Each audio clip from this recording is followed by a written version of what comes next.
All right, so in this video, we're going to collect a bunch of results that aren't super difficult. And it's just to get us used to the terminology of a domain. And it will formalize some of the things we actually already have seen. We just want to collect them as results. So our first theorem is every field is a domain.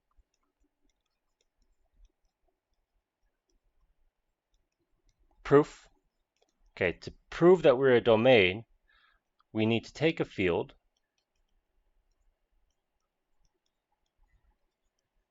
and show it has no zero divisors.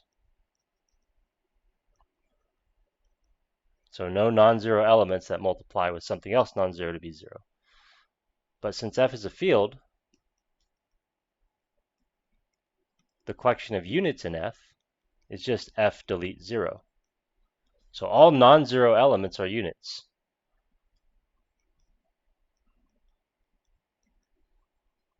And we know that units are disjoint from zero divisors. So since units cannot be zero divisors, F has no zero divisors.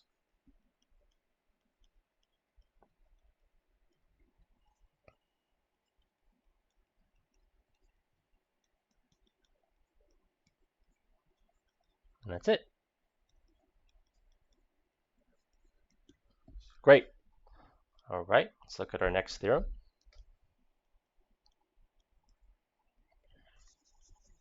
This is going to revisit Z mod M here.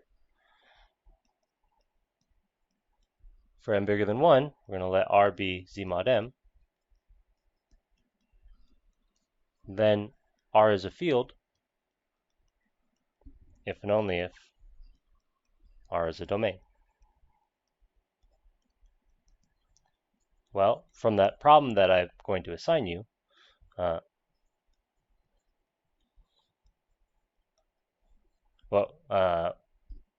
so one of these, let me slow down here for a second. The forward direction, that if R is a field, then it's a domain, that follows from the previous one. So this is apply the previous theorem. All fields are domains.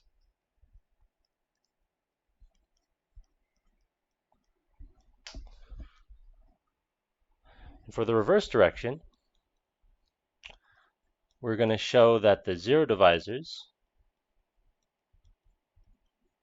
in Z mod M are the set of all A's such that the GCD of A and M is bigger than 1. So what this is telling us is if R is a domain,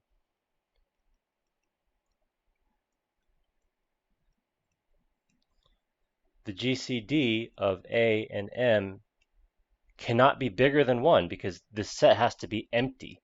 The set needs to be empty for it to be a domain. So this is 1 for all A is 1 up to M minus 1. Well, that tells us that M is prime. It has nothing in common with anything less than it. And so Z mod M is a field.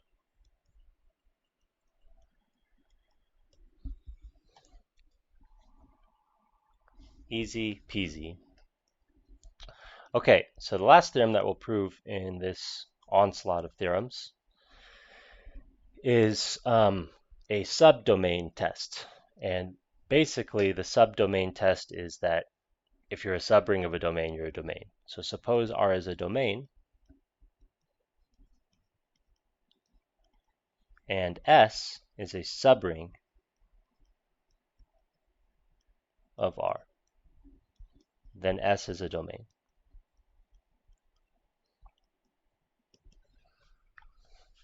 All right, so let's prove that. So the difference between a domain and a ring, so S is a ring in its own right. Let me just write out what we need to show. So we just need to show two things. That S is commutative and S has no zero divisors.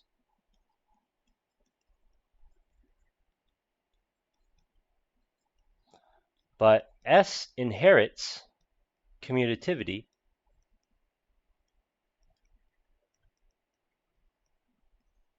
from R.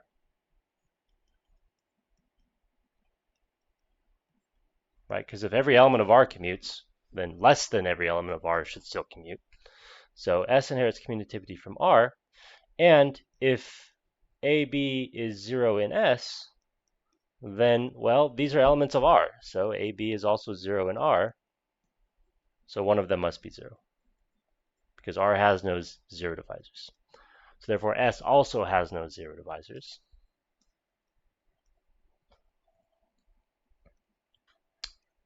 And therefore S is a domain.